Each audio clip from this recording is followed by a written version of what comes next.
Jeffree star slams a YouTuber for copying him. Demi Lovato is leaving the hospital this week. And Ariana Grande responds to those feud rumors with Nicki Minaj. All that and more on today's rundown. T-Mobile is bringing you behind the scenes of the adventures of Kesha and Macklemore tour this summer with a 7-episode series on YouTube. Hey you guys, welcome back to DHR. We have so much to talk about today, including all of this drama between Kim Kardashian and Kourtney Kardashian because guys, their relationship might be over. I don't know if I go that far. It's pretty bad, Erin. It's pretty hot. No, I saw the clip and I'm triggered. But let's kick the show off with something a little more positive. Camila Cabello has a new remix out and it is so good. Earlier this week, we got the news that singer and songwriter Bozzy was going to be dropping a remix of his hit song Beautiful, featuring none other than our girl, Camila Cabello. Now, Bozzy has actually been friendly with Camila for years and opened up for her on a few dates of her Never Be the Same tour. Well, you guys, their highly anticipated collaboration just dropped today, and it is so good. Camila introduced the song via Twitter, saying, quote, Bozzy opened for us on the North American Never Be the Same tour. I came across this song and fell more in love with it, hearing it every night. A couple of weeks ago on a day off, I went to a studio and wrote a verse for it. Here is Beautiful. So I just had to let you know. Oh my God, where did the time go? I wish the hours would go slow. How is it 6 a.m.? This is so good, and I love that, you know, when people do remixes or collab on a song that already exists, usually like someone takes a second verse, like Beyonce and Ed Sheeran's song, the ballad. I can't remember the name of it. Oh, Perfect. Perfect, yes. Like Beyonce just came in and like sang that part. I love that Camila wanted to write something. I know, and her verse is so good. I know. Because I loved this song already. I'm a huge fan of Bozzy. His song Mine and Beautiful are amazing. And I just love the fact that Camila heard this song, fell in love with it, and then just a few weeks ago wrote a verse and is now featured on the remix, which honestly I think they're both gonna be on the top hits list now. Yeah. Both of them, the original and this one. I'm so proud of her.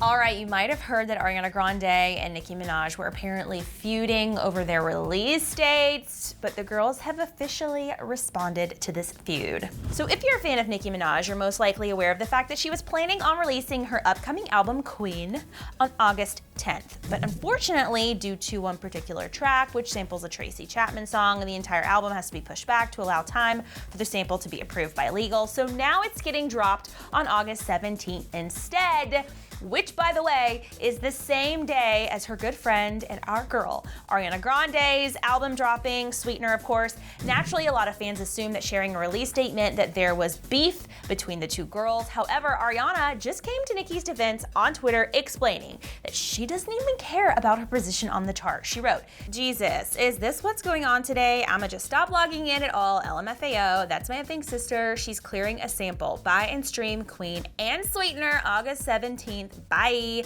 These numbers don't mean as much to the artist as they do to y'all. Just want y'all to listen to the project. So Nicki also sent out a sweet tweet proving her love for Ari in return, saying, I love this woman. Can't wait for the fans to benefit from all the hard work on both ends. We love your passion. You guys will be very happy. Trust. That's all I'll say. So I actually predict that because these girls are so close, they've collaborated in the past, they're both so talented. I think both albums have the potential of being in the #1 spot. Could they be in the #1 spot together? Is that possible? I don't know if that's possible, but I do think it's when you have like a very close friend in the same field as you, it's friendly competition. It's like you want your friend to do really well, but you also want your album to do well, so you're like, oh yeah, let's see who does better, but it's all in good fun. I think they both know it's like friendly competition. They both love each other, but they're not even going to allude to that at all because fans will take it the wrong way. I see what you're saying. But I don't think this was done on purpose. I think fully Nicki had to get this sample approved, but I don't think there's anything wrong with some friendly competition with your friend. In the newest sneak peek of the upcoming episode for Keeping Up with the Kardashians, Kim and Kourtney are really going at each other to the point where we're wondering what's gonna happen now. In yesterday's sneak peek we got of the upcoming episode for Keeping Up, Kim made a very rude comment about Kourtney, saying that she was the, quote, least exciting to look at. after Kourtney was being just a little difficult with her schedule regarding a shoot. Well, today, E posted a brand new sneak peek, and it's looking like things have taken a turn for the worst. In this new clip, not only do we hear a devastated Kourtney on the phone who's pretty much crying, but Kim tries to go in on her once again, saying that she doesn't do anything, and Kourtney has some words to say of her own about that. You're a very distraught, evil human being. I don't want to see you, okay? I don't agree with who you are as a human being. As you can see from the clip, Kim is smiling after all of this, which we don't quite understand, but you guys, it gets worse. Okay, so after Chris then tells Kim to tell Kourtney she didn't mean her awful comment about not being interesting to look at, this happens. I'm not going to live my life around people that make me not feel good on a daily basis. Okay, well, clearly you're going through something else because you're acting like a lunatic. Chris and Chloe then show their disappointment with Kim after that comment, but she doesn't seem to care. In fact, when Chloe says, that's not okay to say, Kim responds with, no, it is. Okay, I am shocked. I remember seeing the clip yesterday and thinking that was bad, but today, calling your sister a lunatic and going after Kourtney the way she did, I'm shocked. I wish I could say I'm shocked. Have you never really fought hard with a loved one that felt like in the vein of this? Okay, I know what you're saying. I think it'd be one thing though, watching it back on a screen. Like imagine the worst thing you've ever said to a sibling or a family member and then having to watch it back on true. E. There was a moment where Chloe's face did look like, crap, they're filming right now and she's not censoring this at all. And I do think that a lot of the stuff in the Kardashian show, set up and there's some producing happening, but moments like this is a real moment. I love Kim, she's not that good of an actress. I do think that there will be some apologies on both sides. They're family, they're never gonna not love each other. See what the family did with Rob. That was really crazy and hard too. So I have a feeling they're gonna kiss and make up, I hope. They better by the end of the episode, I'm gonna lose it. All right, you guys, there's some Jeffree Star drama going on because he just slammed a YouTuber in the comments for copying him. Michelle Dye is a vlogger that started a YouTube channel called MD Approved, which was actually inspired by Jeffree Star's famous YouTube series, Is It Jeffree Star Approved? And let's just say, in this case, Jeffree did not find imitation the fondest form of flattery. So much so that he slammed Michelle in the comments on one of her videos, writing, quote, "You're full of complete stealing my approved series and trademark title is pathetic, but that's what boring, unoriginal people do. My lawyer will reach out to you shortly. Jeffree Star Approved is copyrighted in America." Ouch, you guys, but that's not all. He also took to Instagram stories to call her out there as well. That's been my thing for 2 years now. It's trademarked, it's on merch, don't try me. And after he called her out, Michelle did delete her videos as well as apologize on social media and explained the reason behind her series, saying, quote, "Jeffree Star is one of the few YouTube gurus I watch and look up to in the YouTube community. Recently, I uploaded 2 videos on my YouTube channel, which was the MD Approved series inspired by Jeffree." She then went on to apologize, saying, quote, "I would like to take this opportunity to sincerely apologize to Jeffree Star if in any way or another I may have violated your rights from the use of the trademark. Videos from my channel have been deleted already, and rest assured that will not happen again. Again, I am sorry." So Jeffree has yet to respond to these comments. I can see both sides on this. When you have something trademarked and someone's using it, maybe whether or not it's intentional, I think I would also be a little bit offended and want to stand up for myself, especially if I had the platform to do so. But on the flip side, I don't think Michelle knew or meant to do this. I think she saw Jeffree and was looking up to him and loved his series and was inspired by that. So because he's so famous and she's not on the same level, I guess, with followers, she thought, oh, well, everyone will know it's inspired by Jeffree. This isn't me trying to take his idea. I think that's kind of how it played out. I think it's a greater conversation on YouTube about ideas and concepts, and can you own a concept? Can you own a series? Because I know there's a lot of YouTubers out there who do steal concepts from people. Even Clevver has been accused of stealing concepts, even though we didn't. And we weren't a fan and didn't watch and didn't take it. It was just an idea that was similar that people thought we had stolen even though we hadn't.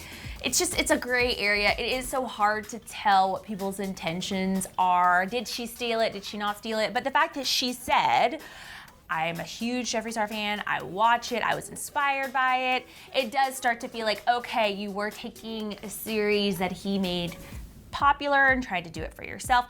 I just think that a little tweak would have separated her and it would have felt like her series, you know? Yeah. I mean, I'm not taking sides either way. I would hate to be in either person's position in this dogfight, but I think it's really hard because there are so many ideas that have already happened and been around for a long time, and if you adapt it, is it yours or did you steal it? I don't even know. So we just got a huge Demi Lovato update thanks to TMZ. Apparently, she might be leaving the hospital this week. It appears that Demi is officially on the mend from this overdose that happened last week and will reportedly be leaving the hospital in just a couple of days. Sources told TMZ that Demi has stabilized from her overdose and that her team is committed to getting her into rehab once she checks out of the hospital. However, the decision to go to rehab or not is ultimately Demi's to make, though the same sources were saying that her team and people closest to her are putting their foot down and saying that if she wants them in her life, she has to go back to rehab. One TMZ source said, quote, "She could die if she doesn't, and that's not going to be on my watch that we did nothing." Tensions have been running high ever since Demi reportedly fell off the wagon months ago, a relapse that hasn't been kept exactly secret, especially with the release of her song Sober, in which she apologizes for no longer being sober. Her family has been supporting her through her recovery, with her mother barely leaving her side in the 9 days that she's been in the hospital, and her ex-boyfriend visiting her at least twice, staying for hours at a time. I think the fact that Demi was in the hospital for so very long, I don't know if you guys know a lot about American healthcare, but as soon as you're in the hospital, they try to get you out. Like people who have babies, sometimes you leave the next day. Like they don't want people staying in there because there's usually a lot of people who need help and healthcare. The fact that she has been in the hospital for this long is really showing us how serious this overdose was. So I am glad that she's about to be released, which means she's doing a lot better. I know, I'm so happy to hear she's finally being released because, you know, every day we hear, okay, she's still in the hospital, and, you know, 9 days have gone by, and I'm sure everyone, all of her fans, her family, is very worried. I mean, that is some serious stuff. So I'm so happy to hear she's going to be getting out. I wonder when we will hear from her. I do hope she does go to rehab, though, so I'll be fine. If Demi goes to rehab, I'll be fine with not hearing from her for a few months, as long as she's getting better and getting the help she needs. Yeah. What do you guys think of this new Bozzy Camila collab on Beautiful? Do you love it as much as we do? Let us know in the comments. And okay, you guys, with this drama between Kim and Kourtney, do you think they're gonna make up? Do you think this is the end of the relationship for at least a little while? Let us know your thoughts right down in the comments below.